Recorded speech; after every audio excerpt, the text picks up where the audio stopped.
Pemerintah menetapkan anggaran makan bergizi gratis di APBN 2025 sebesar 71 triliun rupiah. Apakah anggaran ini cukup dan akankah APBN mendatang tetap aman dengan adanya pos makan bergizi gratis ini? Kita bahas bersama Wakil Ketua TKN Prabowo Gibran Silvester Matutina dan Ekonom Indef Tauhid Ahmad. Selamat malam Pak Silvester, Pak Tauhid, semoga sehat. Sehat, selamat malam. Malam. Selamat malam, terima kasih sudah hadir. Saya ke Pak Silvester dulu. Kalau tadi kan dikatakan bahwa ini angka yang baik dan berjanji akan menjaga belanja berkualitas. Nah, bagaimana menjamin dan menjaga ini? Ya, jadi memang kita terus menyempurnakan ya untuk program bergizi gratis ini, yang mana terus kita pelajari, kita melakukan studi banding, dan tentunya kita berharap ketika tanggal 20 Oktober Presiden Prabowo dan Mas Gibran ini dilantik, program ini langsung segera jalan. Dan juga kita lagi menyiapkan Badan Gizi Nasional juga, yang tentunya di sini akan menjadi suatu pos lembaga tinggi negara yang akan menyatukan semua daripada kepentingan untuk agar program ini berjalan dengan baik. Jadi mengenai angka 71 triliun ini memang dari awal memang kita rencanakan bertahap ya, dan akhirnya Kementerian Keuangan termasuk juga dengan Bappenas disetujui, tinggal nanti Presiden Jokowi tentunya akan membawa RAPBN 2025 ini nanti tanggal 16 Agustus di DPR, dan kita berharap DPR menyetujui sehingga apa yang selama ini menjadi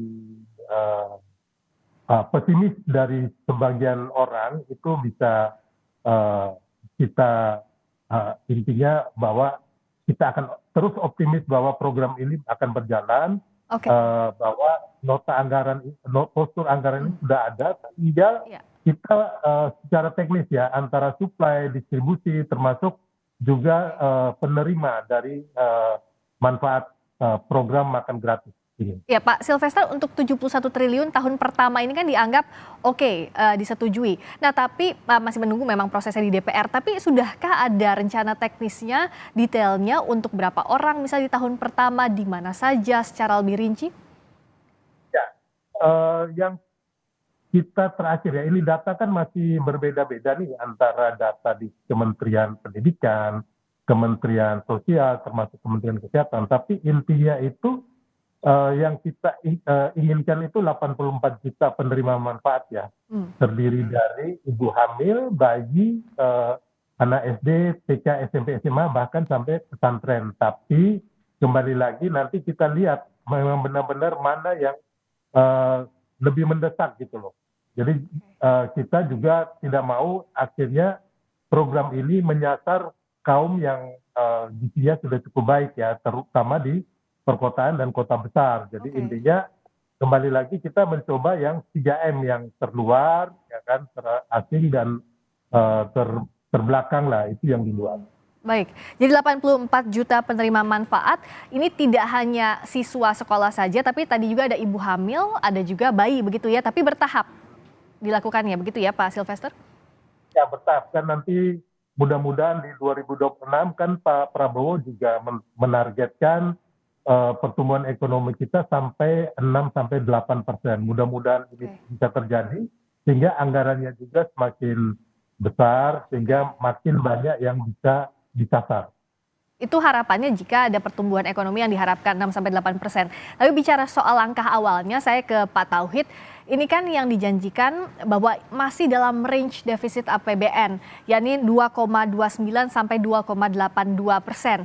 Nah Pak Tauhid melihatnya bagaimana untuk menjaga defisit APBN ini betul-betul dengan anggaran itu? Ya, yang pertama saya kira beberapa waktu lalu ya, kita sudah melihat usulan dari kementerian lembaga yang lain itu sudah dilakukan koreksi atau penyesuaian bahkan pengurangan ya, dari usulan bahkan lebih rendah dibandingkan tahun 2023. Nah, ruang itu yang kemudian di-create sedemikian rupa agar terjadi ruang untuk program makan bergizi ini begitu ya.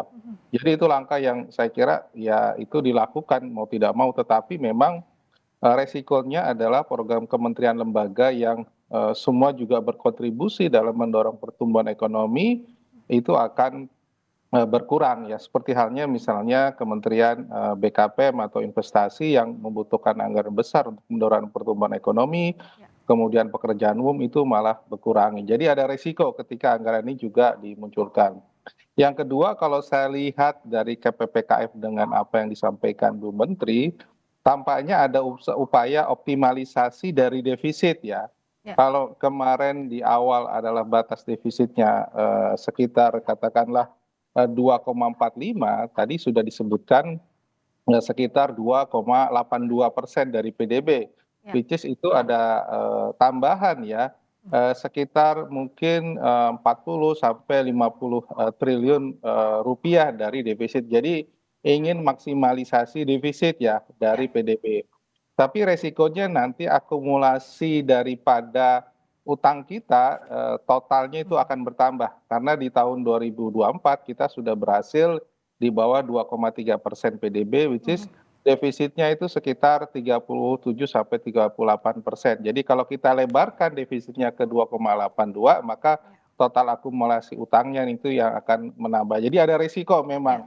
Tentu saja yang saya kira mungkin secara teknis perlu dipikirkan bagi pemerintahan baru, pembentukan badan ataupun kementerian lembaga baru itu membutuhkan waktu yang tidak sebentar ya, melihat pengalaman dari dulu ada Menko Maritim Invest, ada kementerian yang lain itu butuh waktu sekitar ya 6 bulan lah begitu. Jadi saya khawatir bahwa alokasi sebesar 71 triliun tidak akan habis ya di tahun 2025.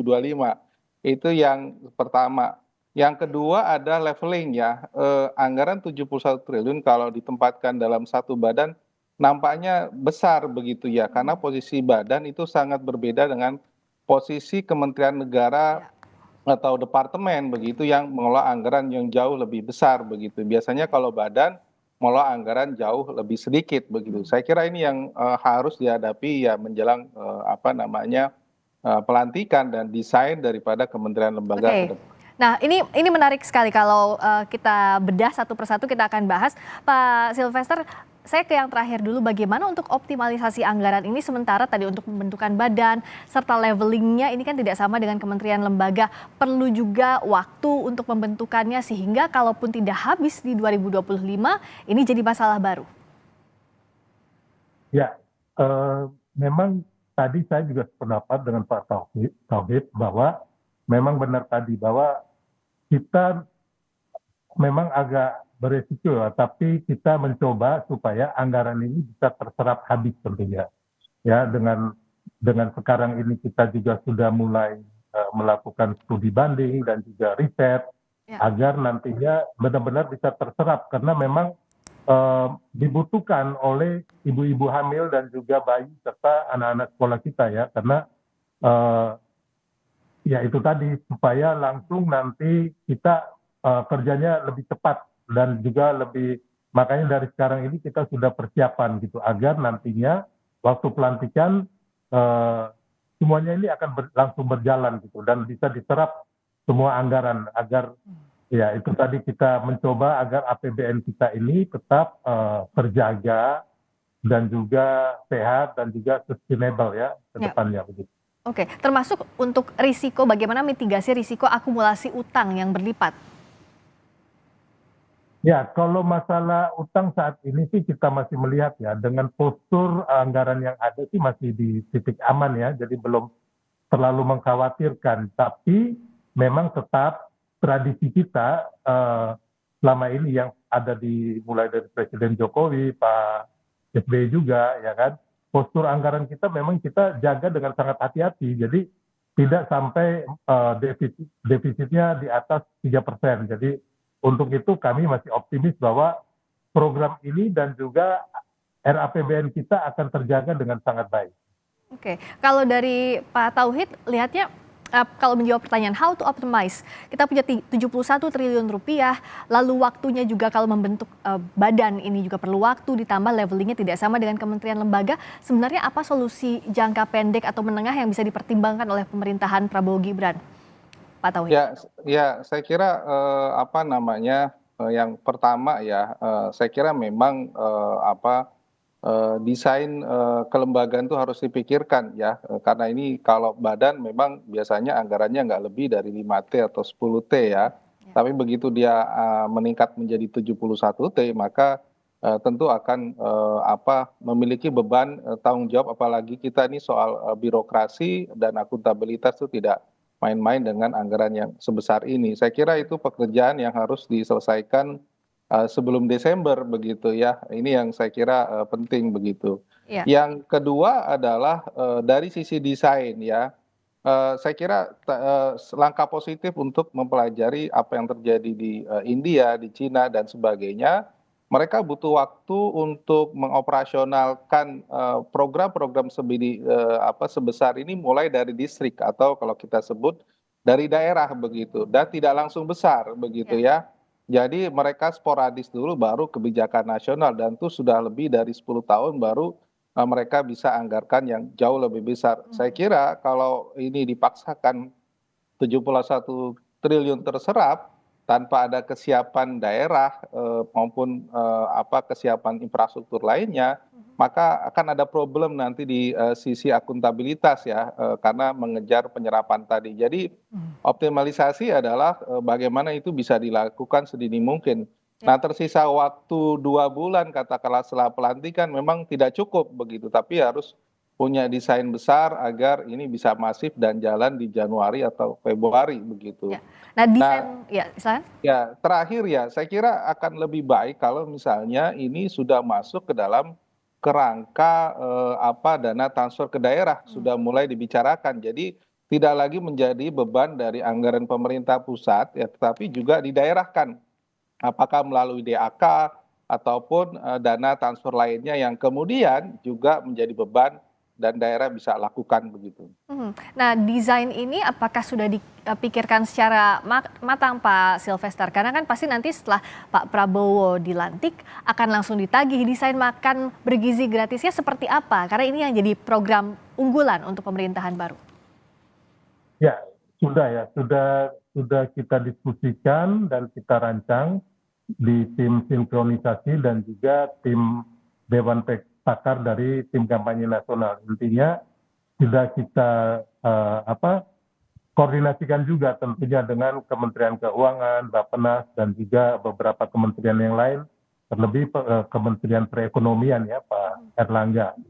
Jadi intinya bahwa mudah-mudahan apa yang dirancang ini bisa optimal sehingga itu tadi masalah waktu yang harusnya adaptasinya seperti Pak Tauhid bilang 6 bulan, mungkin kita akan fresh bisa di 4 bulan biar intinya ketika di awal Januari sudah langsung bisa jalan dengan baik. Dan kita tunggu juga prosesnya ini karena masih akan tunggu persetujuan di DPR, tentunya lobby-lobby juga mulai dilakukan ya Pak Silvester ya di DPR. Baik, silakan bagaimana Pak Silvester? DPR udah ngasih lampu jauh kan biasanya iya Mas dan bagus buat bangsa. Baik, terima kasih Pak Silvester Matutina, terima kasih juga Pak Tauhid Ahmad yang jelas yang dititip agar anggaran ini kalaupun disetujui nantinya 71 triliun bisa dioptimalisasikan dan tanggung jawabnya juga bisa transparan untuk masyarakat sesuai dengan tujuan programnya. Terima kasih Pak Silvester, terima kasih Pak Tauhid. Terima kasih Pak Tauhid. Selamat malam.